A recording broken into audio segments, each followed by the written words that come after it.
Comme vous le savez, j'ai sollicité la chanteuse, mon idole Jennifer, pour qu'elle soit marraine de mon association, l'histoire d'une vie gâchée, la taxi de Céline. Et là, aujourd'hui, je vais vous parler un petit peu de mon combat.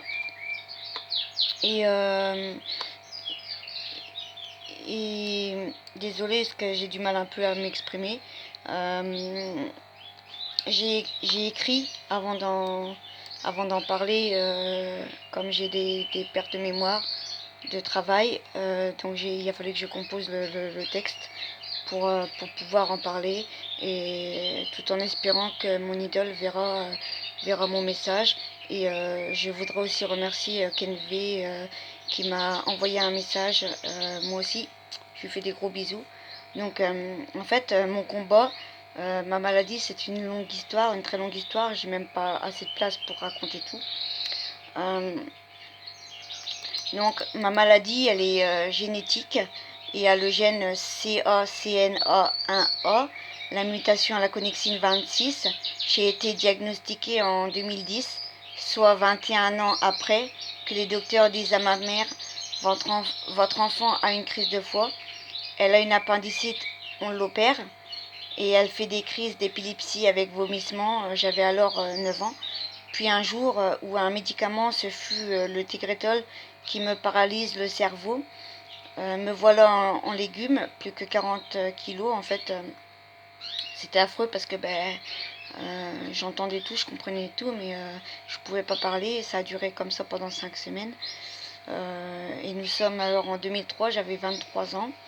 Je suis, alors ouais, voilà, je l'ai dit, 23 ans.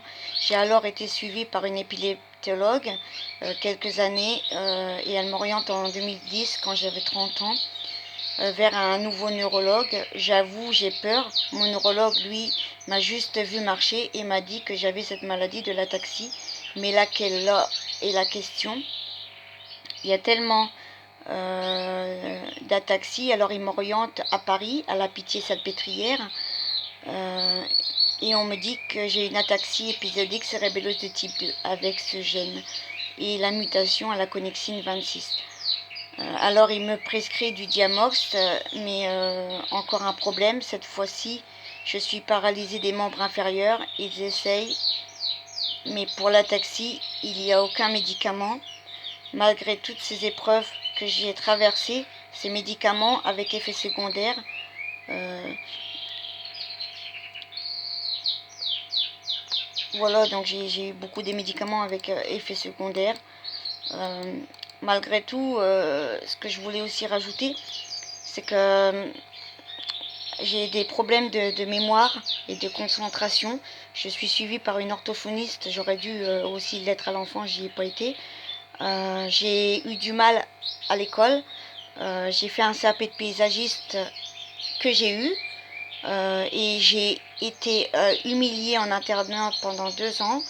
Mais j'ai jamais abandonné, j'avais pas d'amis. On s'est moqué de moi. J'ai été aussi, j'ai eu des menaces de mort.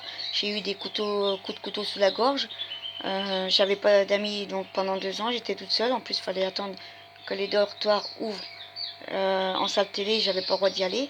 Donc j'étais vraiment seule. L'hiver, il faisait très froid. Et je me suis battue pour avoir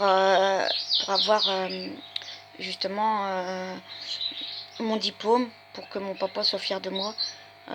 Et j'ai eu mon diplôme, pas grâce à l'écrit parce que j'y arrivais pas, malheureusement, d'après l'orthophoniste, c'est parce que j'arrivais pas à retenir au niveau visuel.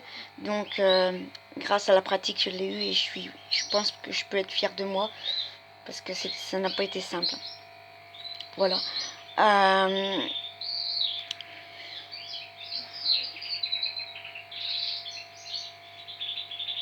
Après, maintenant, il y a les migraines qui font partie de ma vie. J'ai du mal à les supporter. Et mon neurologue n'a plus d'alternative, ni le professeur de la Pitié de la Salpêtrière de Paris. Cependant, la recherche, elle avance, faut y croire. Dans ma vie, j'ai vu pas moins de 15 neurologues pour avoir un diagnostic. IRM, EEG, etc. Rien n'était en faveur de cette maladie. L'ataxie, c'est quoi? L'ataxie épisodique de type 2, c'est une ataxie cérébelleuse qui se manifeste par des épisodes aigus de vertige, de nausées qui durent de quelques heures à plusieurs jours. Des troubles de l'élocution et aussi des troubles d'équilibre. Moi je sais que quand je vomis, ça peut durer minimum 12 heures jusqu'à 15 heures. Il faut que je dorme aussi pour que ça s'arrête. Mais avant de dormir, il faut qu'on m'injecte une piqûre pour arrêter les vomissements. Voilà. Après, maintenant, je suis passée aussi aux autosondages urinaires parce que les muscles font plus leur travail. Je m'autosonde et si j'arrive plus à uriner, ben, je vais à l'hôpital pour avoir une sonde à demeure. Je fais aussi du péristine une fois tous les 2 jours ou des fois une fois par jour pour me sonder les muscles des intestins. Et aujourd'hui, j'aimerais que Jennifer, elle entende mon message et qu'elle me réponde. euh, Qu'elle me réponde. J'ai passé un article dans le journal. J'ai envoyé des messages. J'ai aussi fait une demande sur Twitter quand j'étais à l'hôpital, parce que je vais souvent à l'hôpital. En fait, j'ai passé ma vie dans les hôpitaux. Et Jennifer, c'est mon idole depuis la Star Academy, depuis toujours. Et je sais qu'elle a un cœur en or. Et je l'aime tout simplement. Et j'aimerais vraiment qu'elle entende ce message, mon message pour elle, avoir une rencontre. C'est vrai que moi, je ne peux pas aller la voir à cause de la maladie. Et j'ai dû me battre toute ma vie.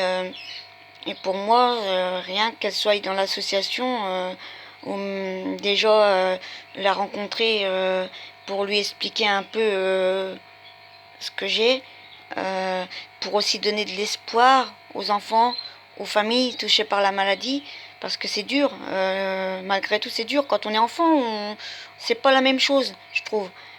Mais quand on grandit, on repense à tout ce qu'on a vécu. Et moi, j'ai pas eu d'enfance. Pour moi, la maladie, elle m'a gâché mon enfance. Euh, j'ai fait ma vie à l'hôpital. J'ai pas pu sortir, j'ai pas pu profiter, j'ai pas pu aller sur les fêtes, même mon adolescence. Et j'ai subi aussi toutes les moqueries. Et malgré la fatigue, je suis encore debout. Donc c'est ça aussi qui est une victoire, quoi. Euh, voilà, donc je voudrais je voudrais Jennifer, voilà. Et si tu m'écoutes, je t'embrasse, Jenny, parce que tu es vraiment exceptionnelle. Je le sais, je te vois à The Voice, tu as un cœur vraiment en or. Et moi, je sais que je te veux dans mon assaut, comme tu dis à The Voice. Je te veux dans mon équipe, mais moi, je te veux dans mon assaut. Toi, tu as gagné la Star Academy, et moi, je vais gagner la maladie de la taxi. Je sais qu'il y aura un médicament. Il n'y en a pas pour l'instant, j'en prends beaucoup. Mais en fait, mon corps il est habitué au traitement antiépileptique parce qu'on m'a soigné longtemps pour de l'épilepsie. Je ne peux plus m'en passer. Et je sais très bien qu'il y aura un traitement.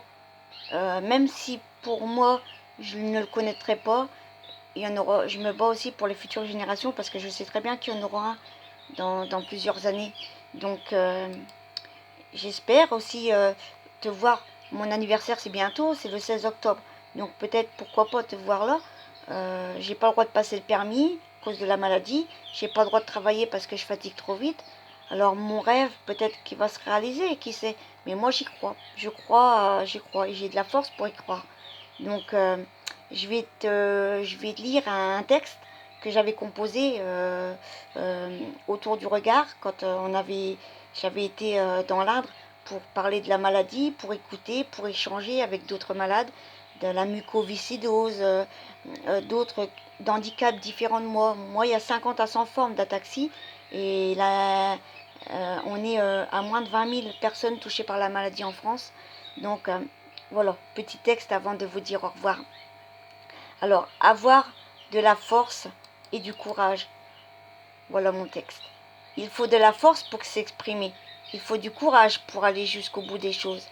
Il faut du courage. Il faut de la force pour prendre une décision. Il faut parfois du courage pour affronter le regard des autres. Il faut de la force pour avancer. Il faut du courage pour accepter de s'être trompé. Il faut de la force pour accepter la maladie. Il faut du courage pour accepter ses limites. Il faut de la force pour se battre. Il faut du courage pour ne pas renoncer. Il faut de la force pour dire non. Il faut du courage pour être capable de donner son opinion, de ne pas avoir peur de parler sans regret. Il faut de la force pour affronter les autres.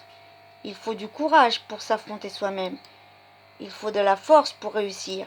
Il faut du courage pour se donner à fond. Il faut de la force pour voir un ami malade. Il faut du courage pour endurer sa propre souffrance. Il faut de la force pour endurer l'injustice. Il faut du courage pour l'arrêter. Il faut de la force pour aimer.